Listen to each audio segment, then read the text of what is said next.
இன்றைக்கும் இந்த மெய்வார்த்தை நிகழ்ச்சியின் மூலமாய் உங்களை சந்திப்பதிலே மிக்க மகிழ்ச்சி அடைகிறோம். இனிய புத்தாண்டு நல்வாழ்த்துக்களை தெரிவித்துக் கொள்வதிலே மிக்க மகிழ்ச்சி. கர்த்தர் நம்மோடு கூட இந்த 2025 ஆண்டு முழுவதும் உடன் இருந்தார். 1 சாமுவேல் 7:12 சொல்லப்பட்டிருக்கிறது போல, இம்மட்டும் உதவி செய்த கர்த்தர் அவர் எபினேசராய் எங்களோடு இருந்தார் என்று சாமுவேல் சொல்வதை நாம் வாசிக்கிறோம், கேட்கிறோம்.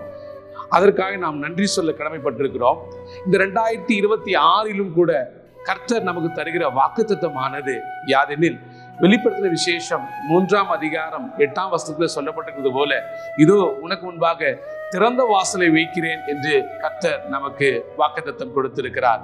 அந்த வாக்குத்தத்தமானது நம்முடைய வாழ்க்கையிலே நிறைவேற நாம் அவரை பின்பற்றவும் அவருடைய வார்த்தைகளை கேட்கவும் இந்த மெய்வார்த்தை நிகழ்ச்சி நாங்கள் இன்று முதல் உங்களுக்கு சமர்ப்பிக்கிறோம். இதை தொடர்ந்து கேளுங்கள்.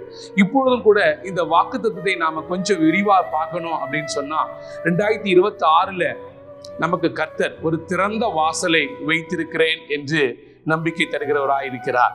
குறிப்பாய் பாருங்க, உங்களுடைய வேலைகளிலே, கல்வியிலே, குடும்ப வாழ்க்கையில கர்த்தர் திறந்த வாசலை நமக்கு தருகிறவராய் இருக்கிறார்.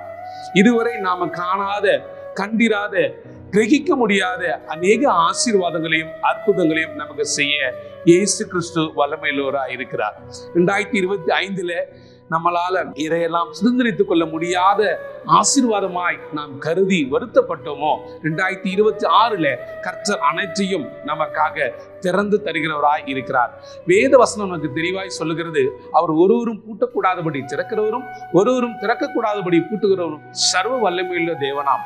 அந்த சர்வ வல்லமையுள்ள தேவன் இதோ ஏக சக்கராதிபதியாம் இயேசு கிறிஸ்துவானவர் உங்களுக்கும் எனக்கும் கொடுக்கிற வாக்குத்தத்தம், திறந்த வாசலை வைத்திருக்கிறேன்.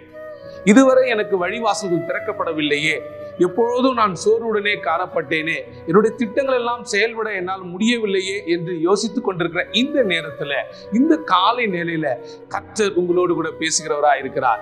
நீங்கள் எந்த நோக்கத்தோடு இந்த நிகழ்ச்சியை பார்த்து கொண்டிருக்கிறீர்களோ அந்த நோக்கத்தை கர்த்தர் 100% மேலாக நிறைவேற்ற வல்லமையுள்ளவரா இருக்கிறார். அன்றைக்கு சாமுவேல் சொன்னார், என்னோடு என் குடும்பத்தோடு இஸ்ரவேல் ஜனத்தோடு இம்மட்டும் எங்களை வழிநடத்தின கர்த்தர் அவர் நல்லவராகவே இருந்தார். 2026 நமக்கு அவர் நல்லவராகவே இருந்து பெரிய காரியங்களையும் அற்புதங்களையும் அதிசயங்களையும் காண கிரகிக்க முடியாத, நமக்கு நினைப்பூட்டுகிற அநேக காரியங்களை அவர் நடத்தி தருகிறவராய் இருக்கிறார். அவரை பின்பற்றுவோம், அவருடைய வார்த்தைக்கு நாம் செவிசாய்ப்போம். கர்த்தர் பெரிய காரியங்களை செய்வார். இப்பொழுது இதற்காக நாம் ஜெபிப்போம். இந்த நல்ல நாளிலே நம்மோடு கூட கர்த்தர் பேசின இந்த மெய் வார்த்தைக்காய் நன்றியோடு துதிப்போம். ஆண்டவரே, நீர் எங்களுக்கு வெளிப்படுத்தின விசேஷம் 3ஆம் அதிகாரம் 8ஆம் வசனத்தில் சொல்லப்பட்டிருக்கிறது போல, இதோ உனக்கு முன்பாக திறந்த வாசலை வைத்திருக்கிறேன் என்று சொல்லியிருக்கிறீங்க. நாங்கள் நம்பி எங்கள் பிள்ளைகளுக்கு இந்த வார்த்தையை நாங்கள் கர்த்தாவே சமர்ப்பிக்கிறோம். ஆசீர்வதிங்க, பலப்படுத்துங்க.